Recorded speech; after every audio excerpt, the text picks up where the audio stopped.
నమస్తే. తెలంగాణలో parliament elections అయిపోయిన తర్వాత స్థానిక సంస్థల ఎలక్షన్స్ రాబోతున్నాయి. సో ఈ నేపథ్యంలో దానికన్నా ముందు మాకు ఎస్సీ ఎస్టీ బీసీ యొక్క రిజర్వేషన్ పెంచాలని చెప్పేసి మందకృష్ణ మాది గారు అంటున్న పరిస్థితి. సో ప్రస్తుతం మనతో ఉన్నారు, మాట్లాడదాం. సార్ చెప్పండి సార్, ఈ సమయంలోనే ఈ ఎస్సీ ఎస్టీ ఓబీసీ రిజర్వేషన్ పెంచాలని చెప్పేసి ఎందుకంటే? మీరు చెప్పిన దాని ప్రకారం కేవలం స్థానిక సంస్థల ఎన్నికలు రాబోతున్నాయి కాబట్టి నేను మాట్లాడతలేను. జూన్లో ఏం రాబోతుంది? విద్యా సంవత్సరం. మరి నువ్వు పెంచకపోతే విద్యలో మేము మా వర్గాలు నష్టపోతాయి కదా. నంబర్ 1. జూన్లో ఏం జరగబోతుంది? బడ్జెట్ సమావేశాలు. మా బడ్జెట్ మా నిష్పత్తి పరంగా రిజర్వేషన్ పెరగకపోతే, మా జనాభా పరంగా రిజర్వేషన్ పెరగకపోతే మా బడ్జెట్ కూడా నష్టపోతాం కదా. జూన్లో ఏం జరగబోతుంది? స్థానిక సంస్థ ఎన్నికలు కూడా జరగబోతున్నాయి. మేము అక్కడ కూడా నష్టపోతాం కదా. అదే సమయంలో ఉద్యోగ నియామకాల నోటిఫికేషన్ కూడా రాబోతుంది కదా. అంటే నువ్వు రిజర్వేషన్ వెంటనే మా వర్గాలు పెంచకపోతే మేము బడ్జెట్ పరంగా నష్టపోతాం, విద్యాపరంగా నష్టపోతాం, ఉద్యోగాల్లో నష్టపోతాం, రాజకీయం కూడా మేము నష్టపోతాం. మరి ఇన్ని రకాలుగా నష్టపోతున్న క్రమం మాకు అర్థమవుతున్నప్పుడు మరి మేము ఏం చేయాలా? నువ్వు ఏ మాట ఇచ్చావో ఆ మాట నిలబెట్టుకోమంటున్నాం. అది కూడా విద్యాసంవత్సరం ప్రారంభంగా ఉంటే ముందు, నోటిఫికేషన్ల కంటే ముందు, స్థానిక సంస్థల ఎన్నికల కంటే ముందు, బడ్జెట్ సమస్యల కంటే ముందు నువ్వు అమలు చేయమంటున్నావు. అరే అమలు చేస్తే ఈ వర్గాల్లో ఒక మంచి పేరు నీకే ఉంటుంది కదా. రోడ్డు మీదకి మేము రాకముందే, ఉద్యమంగా మారకముందే, ఇది నీ మీద తిరుగుబాటుగా మారకముందే నువ్వు వెంటనే పెంచినావు అనుకో, అడ్డంకే ఉన్నది? ఎస్సీ ఎస్టీ రిజర్వేషన్ పెంచడానికి అడ్డంకే ఉన్నది? అసలు బీసీల రిజర్వేషన్ పెంచడానికి కులగణన గురించి ఎందుకు సాకులు చెప్తున్నావు?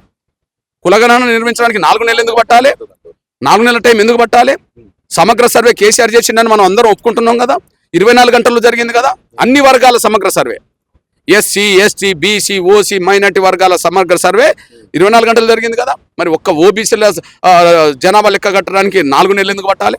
ఒకవేళ 4 నెలలు నీ లెక్క ప్రకారం పట్టింది అనుకో, మరి నువ్వు గవర్నమెంట్ వచ్చి 6 నెలలు కదా. గవర్నమెంట్ వచ్చి ఇంకొక 15 రోజుల్లో 10 రోజులలో 6 నెలలు అవుతుంది కదా. అంటే నీ మాట నిలబెట్టుకోలేదు కదా. నీ మాట నిలబెట్టుకోకుండా, రిజర్వేషన్ పెంచకుండా నువ్వు ఎన్నికలకు వచ్చినా మేము నష్టపోయేది మేము. బడ్జెట్ సమస్యలు జరిగినా నష్టపోయేది మేము. విద్యా సంవత్సరం ప్రారంభంలో నష్టపోయేది మేము. ఉద్యోగాలు నష్టపోయేది మేము. ఎందుకు నష్టం తెచ్చుకోవాలి మేము? నువ్వు మాకు నష్టం తెస్తావు, ఎందుకంటే నువ్వు ఓసీవి కాబట్టి నువ్వు మాకు నష్టం తెస్తావు. మా వర్గాల అవకాశాలు మాకు అందకుండా చేసి ఓసీలకు దోష పెట్టడానికి నువ్వు మాకు నష్టం చేయాలని కుట్ర చేస్తావు. ఆ కుట్రను గమనించే అంత అమాయకులుగా మేమేం లేం. కాబట్టి నువ్వు పెంచి నువ్వు మా వర్గాల అభిమానం చూరగొంటే మాకు అభ్యంతరం లేదు. కానీ పెంచకుండా నువ్వు ఏది నిర్ణయం తీసుకున్నా నీ మీద తిరుగుబాటు మొదలవుతుంది. అది రాజకీయ ఉరితాడుగా నీకు బిగించడానికి దారితీస్తుంది. ఇంకోటి ఓసీలకు సంబంధించి ముఖ్యంగా ఈడబ్ల్యూఎస్ ఏదైతే కోటా ఉందో, సో దానికి సంబంధించి ఎస్సీ ఎస్టీ బీసీ వాళ్ళు చాలా వరకు నష్టపోతుంది. సో దీనిపైన ఏమంటారు? అవును, నిజమే కదా. ఇప్పుడు కేంద్రం ఈడబ్ల్యూఎస్ రిజర్వేషన్ 10% తీసుకొచ్చింది. అవును. ఇప్పుడు ఉదాహరణకు ఆంధ్రప్రదేశ్ ఉన్నదనుకో, ఆంధ్రప్రదేశ్లో ఎస్సీ ఎస్టీ బీసీ మైనారిటీల జనాభా 70 నుంచి 70% ఉన్నది. అక్కడ ఓసీలు 20% ఉన్నారు, లెక్క ప్రకారంగా ఉన్నారు అనుకుందాం. ఆడ ఓసీలు 20% ఉన్నారు. 20% ఉన్న కాడ వాళ్ళకు రిజర్వేషన్లు 10% వర్తిస్తున్నాయంటే లెక్క ప్రకారం మీద అది వేరు విషయం. 6 7 రావాలి, 10% వర్తిస్తున్నాయి. కానీ ఇక్కడ ఎస్సీ ఎస్టీ బీసీ మైనారిటీల నీ లెక్క ప్రకారమే 93-94% కదా. మరి ఓసీల జనాభా ఇక్కడ 6-7% కంటే లోపు ఉన్నది కదా. మరి 6-7% ఓసీలే మొత్తం ఉంటే అందులో పేదరికంలో ఉన్న వాళ్ళకి రిజర్వేషన్ అంటే 1% 2% లోపే రావాలి కదా. మరి 1% రావాల్సిన వాళ్ళకు నువ్వు 10% నువ్వు అమలు చేస్తున్నావు కదా. 2% రావాల్సిన వాళ్ళకి 10% అమలు చేస్తున్నావు కదా. అంటే ఇప్పటికే రిజర్వేషన్ మాకు పెంచకపోవడం, వాళ్ళ జనాభా కంటే మించి పెంచుండడం వల్ల రిజర్వేషన్ వాళ్ళకు ఎక్కువ లబ్ధి పొందుతున్నారు. మొన్న కానిస్టేబుల్లో మిగతా విషయాలు అది తేలిపోయింది కదా. మరి ఇప్పుడు ఇవన్నీ అవకాశాలు మాకు నష్టపోతున్నాం కదా. కాబట్టి అంటున్నాం, ఈడబ్ల్యూఎస్ రిజర్వేషన్లు సమీక్ష చేయాల్సిందే. కాబట్టి జనాభా ఎంత ఉన్నదో దాంట్లో పేదరికం నిష్పత్తి ప్రకారంగా వాళ్ళ రిజర్వేషన్ తగ్గించాల్సిందే. నేను ఓపెన్గా చెప్తున్నా, ఒక ఎస్సీ ఎస్టీ ఒక ఓబీసీ ప్రతినిధిగా నేను చెప్తున్నా. నేను ఎస్సీ ఎస్టీ ఓబీసీల వర్గాల నుంచి నేను వచ్చాను కాబట్టి నేను ఆ మాట మాట్లాడుతున్నాను నేను. కాబట్టి ఈ విషయంలో ఆయన సరైన నిర్ణయం తీసుకోకపోతే అణగారిన వర్గాలందరూ ఏకం చేస్తాం. జూన్ 10 తర్వాత జరుగుతుంది. ఇంకోటి ఇదే చివరి ప్రశ్న, ఎంఆర్పీఎస్ స్థాపించి 30 సంవత్సరాలు అయిపోతుంది. సో ఏ విధంగా చేయడం?